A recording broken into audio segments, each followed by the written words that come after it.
तेरी मेरी एक जिंदगी, एपिसोड 14, रोमांटिक नाइट। अमिताभ पाखी को बेतहाशा किस कर रहा था। थोड़ी देर बाद जब उसे लगा कि पाखी को सांस लेने में दिक्कत हो रही है, तो उसने उसे रिलीज कर दिया और उसके माथे पर किस किया। पाखी की आंखें बंद हो गई और उसकी धड़कनें बढ़ गई थी। अमिताभ एक बार फिर से उसके होठों को छूने के लिए बढ़ा, लेकिन पाखी ने शरारती अंदाज में उसे धक्का दे दिया और मुड़कर जाने लगी। पर तभी अमिताभ ने हाथ बढ़ाकर उसकी साड़ी का पल्लू पकड़ लिया। पाखी अचानक से रुक गई। उसने पीछे मुड़कर अपने पल्लू को पीठ से पकड़कर छुड़ाने की कोशिश की, लेकिन अमिताभ तो चेहरे पर शरारती मुस्कान लिए उसे देख रहा था।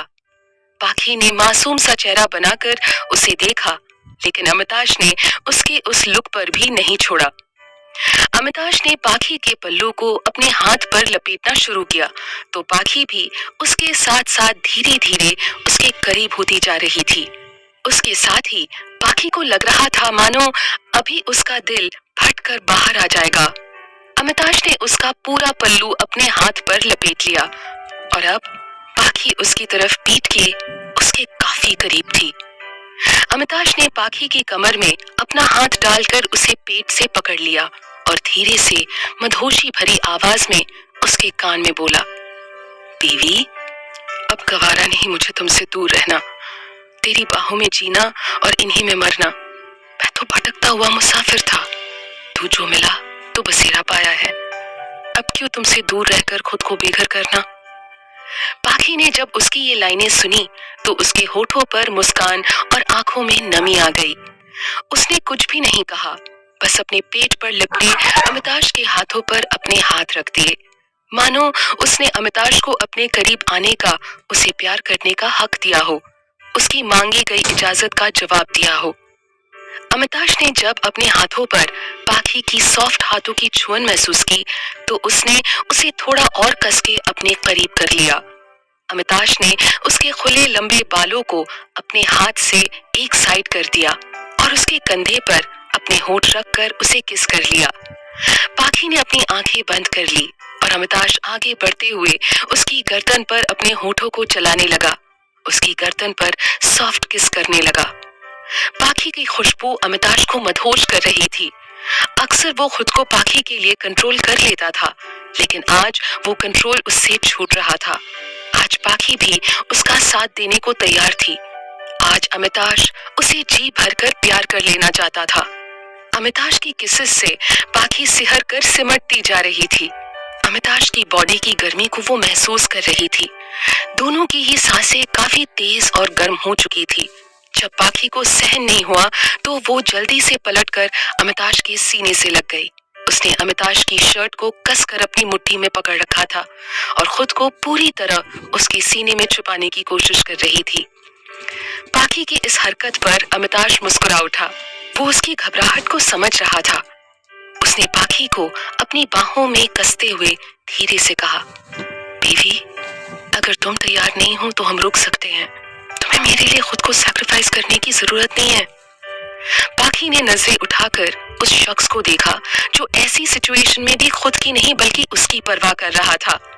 पाखी ने 2-3 बार जल्दी जल्दी अपनी पलकें झपकाई।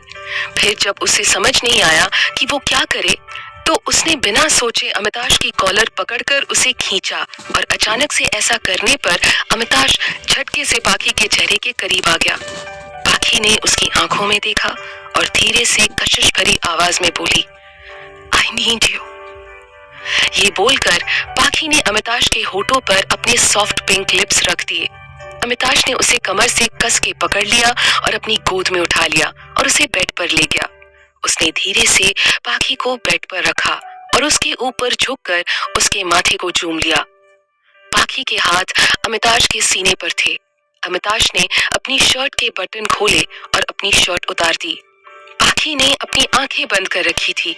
अमिताभ ने उसकी आंखों को एक एक करके चूम लिया और उसके गालों से अपने गाल लगाते हुए उसके ईयरलोब को किस करते हुए बोला, आई लव यू बेबी। ये बोलकर उसने एक बार फिर उसके होठों को किस किया और फिर से उसके गले पर किस करते हुए नीचे जाने लगा। पाखी उसके हर टच से सिहर रही थी। अमिताश ने पाखी की साड़ी का पल्लू उसके कंधे से हटाया तो पाखी पलट गई। अमिताश ने धीरे से उसकी पीठ सहलाई और उसके ब्लाउज की डोरी खोलकर उसकी पीठ पर किस करने लगा।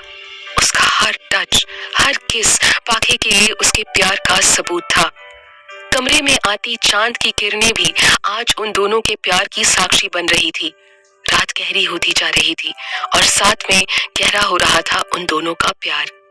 ये पल उन दोनों की जिंदगी का वो पल था जिसमें दोनों ने अपने आप को एक दूसरे को सौंप दिया था।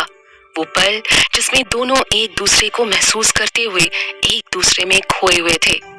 रात अब ढलने लगी थी, लेकिन उन दोनों का प्यार परवान चढ़ रहा था।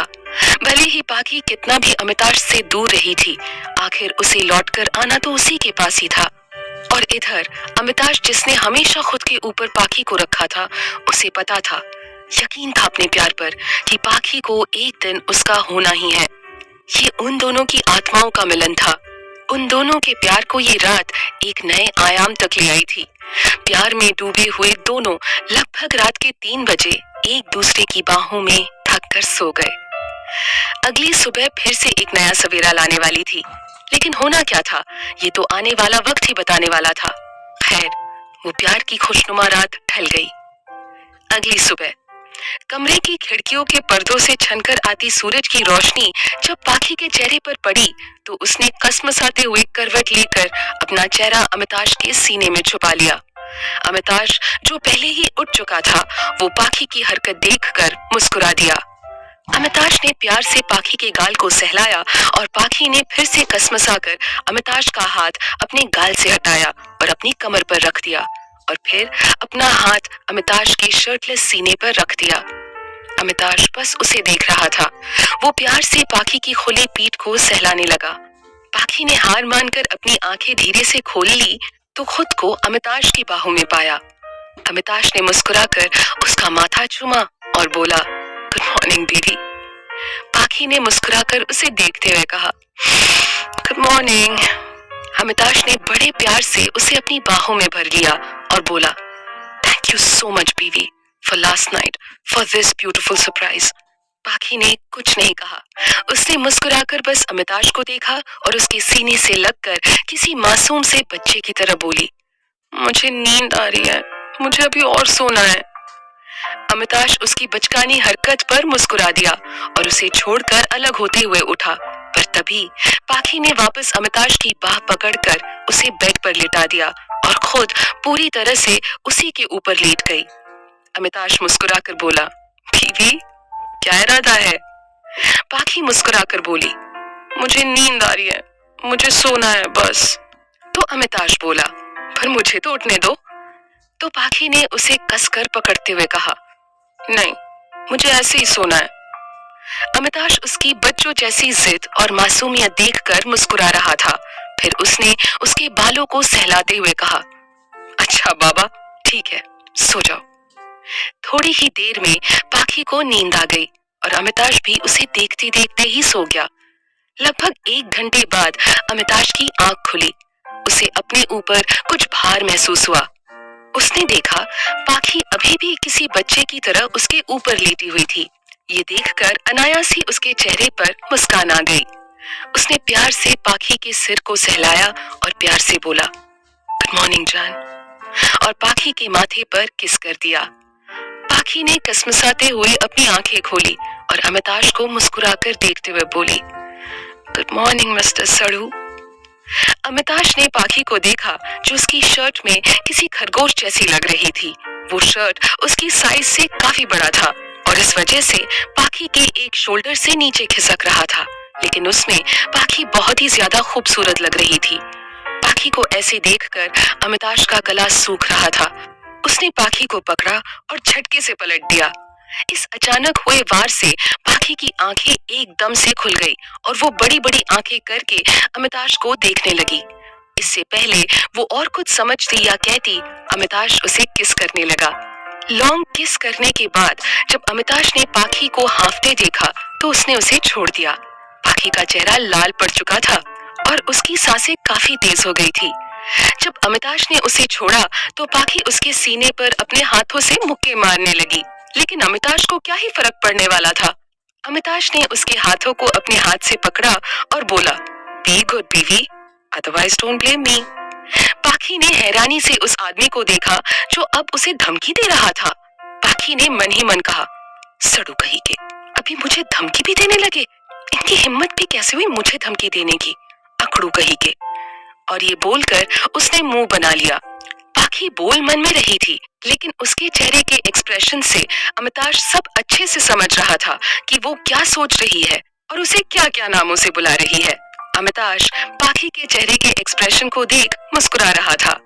पाखी ने उसकी मुस्कान से चिढ़ते हुए कहा, छोड़ो मुझे, मुझे नहीं रहना आपके साथ, आप बहुत बुरे हैं, मुझे छोड़ो, मुझे घर जाना है। और इतना बोलकर पाखी ने मुंह फुला लिया। अमिताश पाखी की बचकानी हरकतें काफी एंजॉय कर रहा था। उसने बस उससे 2 ही वर्ड्स कहे, नो बीवी।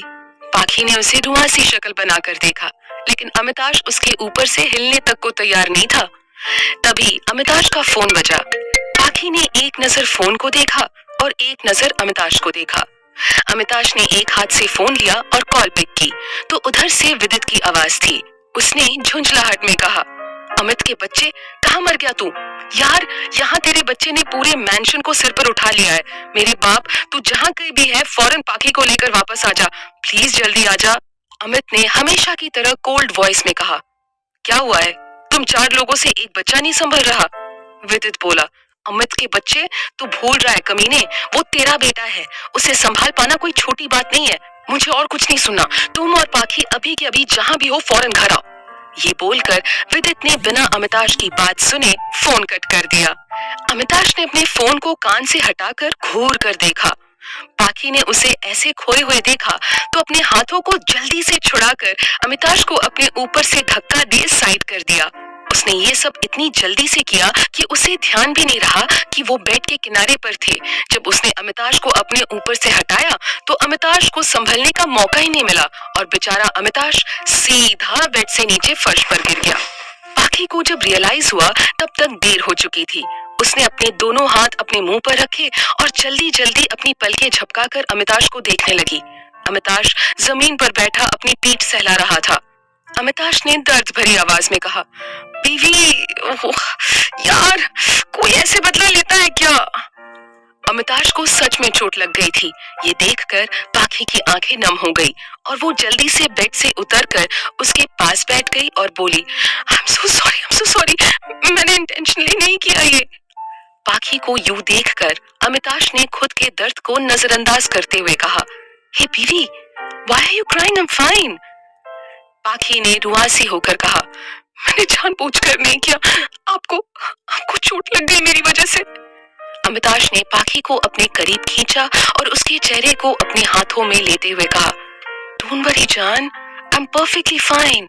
पाखी ने खुद को उसके हाथों से छुड़ाया और उसके सीने से लग गई। अमिताश ने भी उसे कस के अपनी बाहों में भर लिया और बोला, तैयार हो जाओ, हमें घर निकलना है, आदि हमारे बिना परेशान है। पाखी ने उस पर अपनी पकड़ मजबूत करके बोली, प्लीज थोड़ी देर ऐसे रहो। अमिताश उसकी इस बात पर मुस्कुरा दिया और उसे अपनी बाहों में उठा लिया। अमिताश पाखी को बाथरूम में ले गया और उसे शावर के नीचे खड़ा कर दिया और शावर ऑन कर दिया, लेकिन पाखी अभी भी अमिताश के सीने से लगी हुई थी। अमिताश ने उसे खुद से दूर करने की जरा भी कोशिश नहीं की।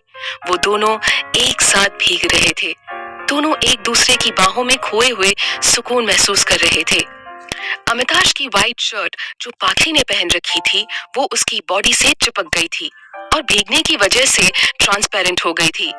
अमिताश ने थोड़ी देर बाद शावर बंद किया और पास में पड़ा टॉवल लेकर पाखी को कवर कर दिया।